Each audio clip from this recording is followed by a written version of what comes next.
Hi, this is Maria DeVera. I'm doing this presentation for my final project for the community I created called Bridal Crafts for this social media class. So my community overview. So when I created the Bridal Craft blog and its community, I was mostly focused on the bride itself. But then as I look at the community, as you can see in my chart, it expands to more than just the bride and anybody who can be involved or related to the bride. For example, groom, family members, the bridal party, vendors, wedding planners, and of course media. And the reason for this is if I'm just looking at brides or current and future brides, those are just people who are planning for upcoming weddings, newly engaged, and those who are looking for ideas for weddings, even though if they're not engaged yet, there's still lots of women out there that do look at what they want for their future wedding. And then you also have your community members, such as your groom or your family members in the bridal party. Those who are involved in a wedding may be interested in what the community has to offer as well.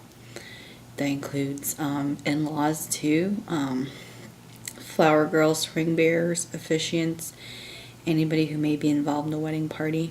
Then you have your vendors. Those are your photographers, your videographers, your caterer, your florists.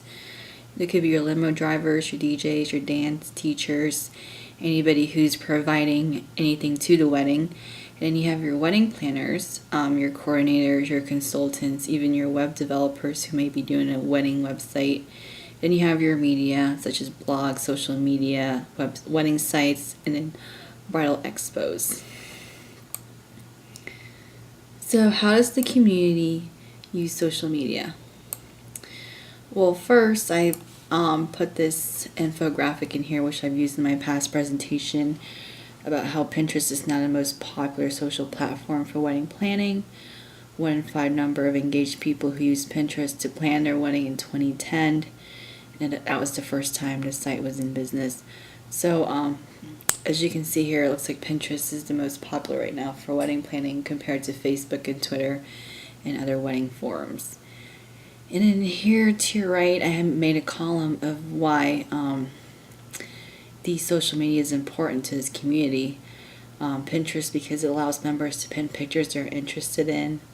It recommends boards with similar styles. There's also external links that you can click on that leads to the original material. For example, if there's a picture on there about a recipe, if you click on that picture, it leads you to the website where the recipe is. Then you have Facebook, which allows members to create pages, and it's constantly updated with statuses and current posts. You can also receive invites for events through Facebook, and also allows members to post from other media types. You can post YouTube videos on there, you can post pictures, they can share links. Facebook is very flexible in that way. Then you have your Twitter, which members follow users with the same interests and convenient access to constant updates or tweets. They can search through hashtags, for example, if they want to search for DIY projects, they can do hashtag DIY, and they would just go in the hashtag search and then click on some of the tweets on there about DIY projects. And then you have your wedding sites like The Knot, The Wedding Wire. It's a wedding. It's basically going into a site where you can plan your wedding. Users can interact with each other through posts and discussion boards, and it also gives members access to a library of pictures, articles, and links. And it also gives members, and also you have your blogs, which gives members access to informative posts about wedding advice and projects, and allows members to read from a well-known blogger or an expert. And it's also an outlet for external links and other forms of media. Your typical community members are, from what I've seen, are newly engaged women who are looking for wedding ideas, or brides who have upcoming weddings, usually around the ages of 24 to 36. They're social media savvy, and they're also concerned with the budget. And there's a lot of wedding trends out there, but a lot of wedding brides out there are still very true to tradition and the themes. Your key influencers is winning sites like The Knot. You have Martha Stewart, who have 93,000 followers on Twitter, and she posts great stuff about DIY projects all the time and even recipes. Then you have Style Me Pretty blog, which has currently 90,000 followers, and it's known for basically doing stylish weddings and some really unique ideas. So here's my before and current goal, strategy, and tactics. From before, what my community insight was that the project was geared more towards the brides of the community rather than external members. My project was broad. It didn't really have a focal point or a clear mission, and I really didn't use social media as much.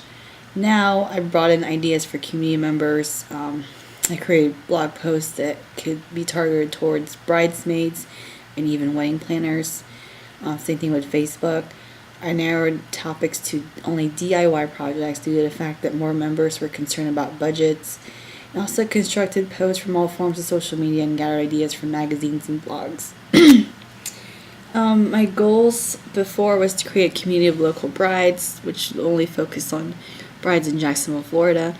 But now I've broadened my range to create a community based on interests of do-it-yourself DIY projects. Strategy before was to build a community based on local events, shared interests, and goals through specified social media. And now I just want to spread the word about DIY projects through all forms of social media. So for my tactics, I created a calendar basically highlighting what I've done with social media. I created blogs, Facebook posts. I've gone and retweeted some stuff that I've liked, and also posted, tweeted some stuff that I've posted through WordPress and Facebook. Here's some of my Twitter posts. I've tweeted some stuff from Martha Stewart, and also tweeted when my Facebook page was up. And some of the posts I've created through WordPress is also on there. And here's kind of an overview of my Facebook posts. I've posted videos from YouTube, blogs from my WordPress, and also pictures that I thought were really cool and that would be inspiring to those who are looking at these posts. In my WordPress posts, I created DIY projects with pictures and also instructions to kind of guide the user step by step on how to create it. For my WordPress analytics, I've noticed that my highest was somewhere in the middle between July 26th through July 30th. And I don't know why it was the highest that week, maybe because my posts were more consistent, but then gradually got lower. I wasn't successful in pulling my Twitter analytics.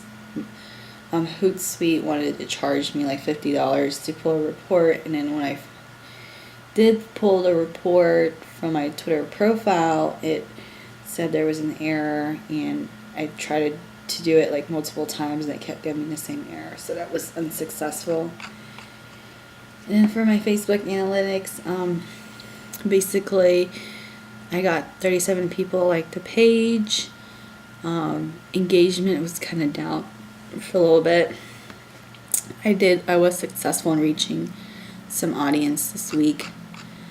Most of my demographics is between women that are 25 and 34, which was originally when I was going to target anyways for my community, so that's a good news. And then most of them are women and 19% is only men.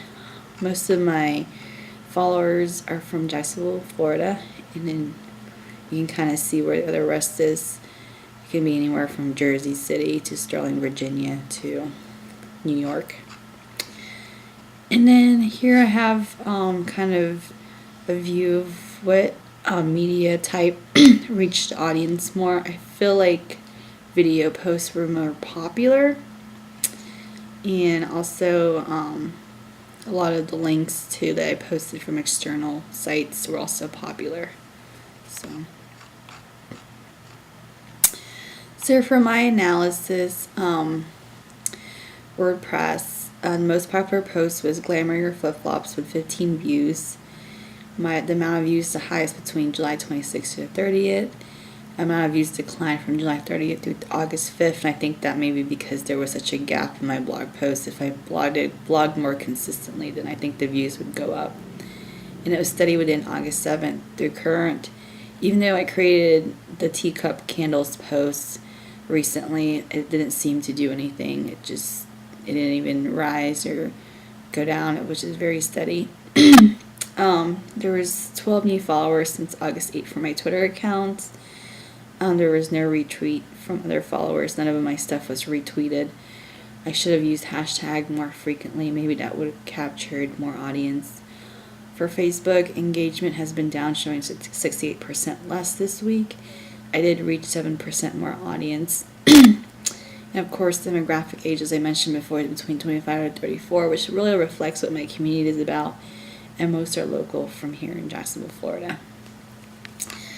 So overall, the campaign I initiated wasn't as successful as I hoped. I think I needed to focus more on consistent posting and updates.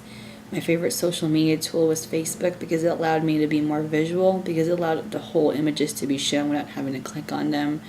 Twitter was more restricted on that. I feel like with Twitter, you really don't see a lot of images because it's all just one line.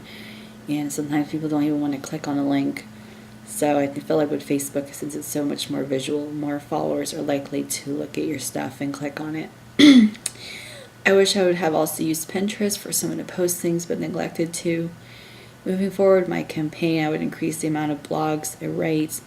I would utilize Facebook more with its flexibility and learn how I can better target more audience through Twitter. Also, instead of looking for DIY projects on the web, I would try and create my own so there is more originality. The campaign would also focus more on Pinterest since it is also a more visual tool.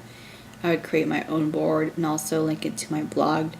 This would also increase the number of community members since Pinterest is a popular application for wedding planning. So that's it for my campaign and my community. Overall, I really enjoyed the process, learning more about social media and also learning more about my community.